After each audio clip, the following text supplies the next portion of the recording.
So in history, there was a very famous secret society called the Assassins. You may have played the video game Assassin's Creed, okay? Why are they called assassins? Because of the word hashish. Hashish is a drug like marijuana, right? It's a hallucinogen. Okay? So the way these societies would work is, if you're a new member, I would make you have hashish, okay? Hashish. And your mind would become blurry. You feel as though you're in a dream. And then what would happen is I put you in a room, and you're basically like drunk, okay? And then these young men would come and pleasure you. And then you would wake up in your home, and you would think this was a dream, okay? And your master would tell you, this is what paradise is like. All right? This is what heaven is like. If you do what I tell you, I guarantee you, you will go to heaven where 10,000 virgins will pleasure you for all of eternity. Okay? And this turns these assassins into the most dedicated killers. Again, I keep on saying this. It's really hard to convince someone to go kill another person. But these assassins are willing to do whatever it takes in order to enter paradise. Okay? So, guys, this combination, sex plus trauma plus hallucinogens or hallucinogens, psychedelics, okay? These three things, psychedelics, drugs, sex plus trauma, they create the perfect slaves, okay? Slaves. Because now what you can do is you can take these slaves and then have them infiltrate other secret societies. They become the perfect spies because they are forever loyal to you, okay? They're completely emotionally dependent on you, and they will do what it takes in order to please you. But you have to like train them from an early age, okay? And this is how these secret societies, they fight each other. They recruit an army of young kids. They traumatize, brutalize these kids to train them to be spies, to be killers, and then they will unleash these kids on other secret societies and their enemies as well, like the assassins did, okay? Does that make sense? Okay, you have a question? So, like, for the woman, like, her families are being killed, like, won't she remember, like, who has killed all her families, but just have relied on that murder because he's Yeah, I understand the question. Okay, it's a good question. Okay, the answer is this: in psychology, what you learn is that when you're traumatized, what happens to you? What happens to you? You're not there. The word is disassociation. Okay, you're not there. You don't remember anything because your mind would explode, or your system would collapse if you actually remember in detail what happened. So your mind disassociates. You're not there. You don't remember anything. Okay? That's why trauma is so effective. Because not only do you become obedient and dependent on the person traumatizing you, but at the same time, you actually don't remember this association. Okay? So the person who really controls you, you forget. Your handler, okay? Your handler is someone that is at the back of your mind. But even if you don't know that person, what happens if that person comes before you and tells you what to do, you obey. Okay? It's almost as though the handler has programmed you, and only he knows the password. So this is what we call programming. And this is what they did with MK Ultra. Okay? MK Ultra, MK Monarch. Okay? But it's a very common thing. We've been doing this for thousands of years in every single society because it works and it's easy and it's effective. Okay? Right? Does that make sense? All right. All right, so let's talk about the development of transnational capital. All right? So there have been 4 distinct stages. Let's look at them. These 4 distinct stages are Venice, Dutch Republic, England, and what's the last one, guys? Come on. America, right? Okay. So these 4 places are special because they are all merchant oligarchies. Okay? Merchant oligarchies. Meaning that they are controlled by private interests. Private interests. Now, I understand that in school you're taught that America's a democracy and England's a democracy and all that. No, guys, it's all nonsense. These are oligarchies. They're controlled by private interests. They've always been controlled by private interests. They're still controlled by private interests today. Okay? And the way that these private interests, what they do to maintain control over their people and the world is through 3 mechanisms, okay? The first is banking. Banking just means that these oligarchs are pooling their resources together in order to extract energy from the world. Now, the thing about banking that's very important is that if you're able to bank in a certain way, you're able to extract energy across time and space, right? You're able to borrow money from the future and spend it today. Does that make sense? Okay? And this will happen with the abstraction of capital. All right? So banking is basically extract time and space. You're extracting energy from across time and space. Okay? I'll explain more as we go along. Okay? Second is the idea of a navy, where you're controlling trade. And the third is diplomacy. The idea of diplomacy is you don't want to fight wars because your population is very limited. What you want to do is trick other people into fighting wars for you. Okay? You want to have these trade negotiations. So it's like spying, intelligence.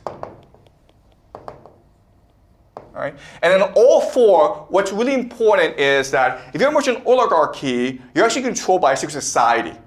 Okay? Not a king, but by a secret society. Because otherwise, how else can these merchants get along with each other, okay? So secret societies is what allows them to work together to plan and control their populations. Now, what's going to happen is this. Venice is one of the early oligarchies, but with each iteration, it's going to improve in power. Why? Because by the time we get from Venice to England and the Dutch Republic, we have something called the Protestant Reformation. Okay? So what I will do is explain to you what the Protestant Reformation is. But the Protestant Reformation radically changes how we see ourselves and our relationship with God, which makes transnational capital much more powerful. And then what's going to happen is, by the time we hit England, we go from England to America, we have the Enlightenment.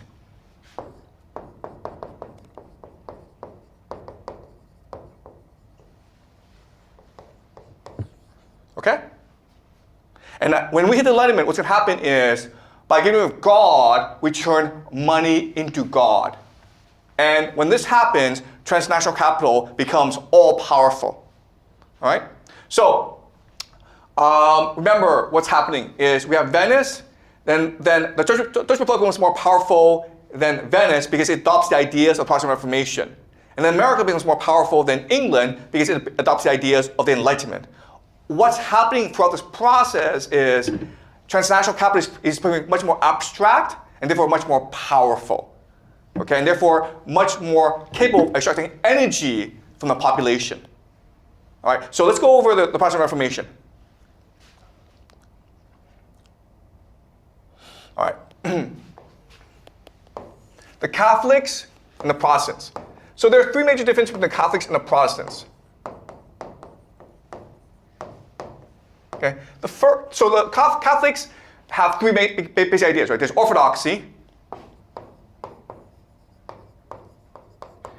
there's hierarchy,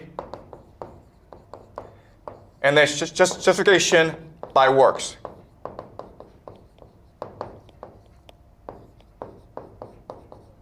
All right? So the idea is, hey, if you want to go to heaven, just obey the Catholic Church, what the priest tells you. Don't think, just do what the priest tells you to do. Really simple, right?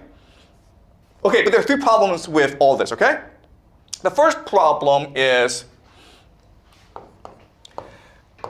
God becomes distant from you, okay? You're not allowed to communicate with God And as I keep on saying in this class, we humans are first and foremost religious. We want to be spiritual. We want to have communion with God. But the Catholic Church says, no, you have to just obey us, okay? You have to obey our dogma, even though our dogma doesn't really make much sense, okay? The idea of hierarchy, of course, leads to corruption, where the priests can do whatever they want because they're in power, okay? And they become extremely wealthy and powerful. And the third problem, just justification by works, is it leads to hypocrisy. You can be the worst person in the world, but hey, as long as you give enough money to the Catholic Church, you go to heaven, guys, okay? All right? So that's why the Protestants hated the Catholic Church. And so they proposed a new system. All right? The new system is, first of all, direct access. You don't have to go through the priest anymore. You don't have to listen to the dogma of the church. You can just actually communicate with the God directly through the Bible. Okay? Second idea is egalitarian, where there is no longer any hierarchy. You can communicate with God directly. Okay? And the third idea is justification by faith. Okay. The problem, though, of course, is that these three solutions to the Catholic problem will create more problems. Okay? The first is the idea of direct access. So you can access God directly. The problem is that Christians believe in the Holy Trinity. Okay, the Holy Trinity, right? God, Jesus, and the Holy Spirit are different but the same. Okay? Separate but co-equal. It makes no sense whatsoever.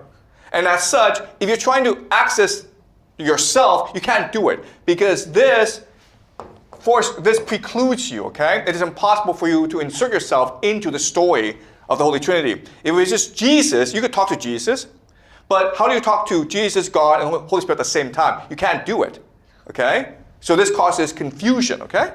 Second problem is the idea of egalitarian. This causes just so much chaos, debate and chaos, right? Because now, hey, if I want to, I can start my own religion. I don't need to get people to agree with me. I need to start my own religion and have followers follow me, okay? So this causes a lot of debate within the Protestant religion. It still happens today where among the Protestants, there are like thousands and thousands of different branches, okay? The last problem is most problematic. Justification by faith. This creates anxiety, right? Because if you don't really know God because of the Holy Trinity, how do you know you really believe in God? Right? The Catholics believe that all you do is give some money, do some good work, don't sin, and you go to heaven. But the Protestants believe that, no, you have to really believe in God in order to go to heaven. Okay? What's even worse is that another reformer named John Calvin, he proposed the idea of double predestination. Because the Catholic Church says, you know what? Only we can decide who goes to heaven. So if you disobey us, you'll burn in hell. And John Calvin, to respond to this, says, no, no, no.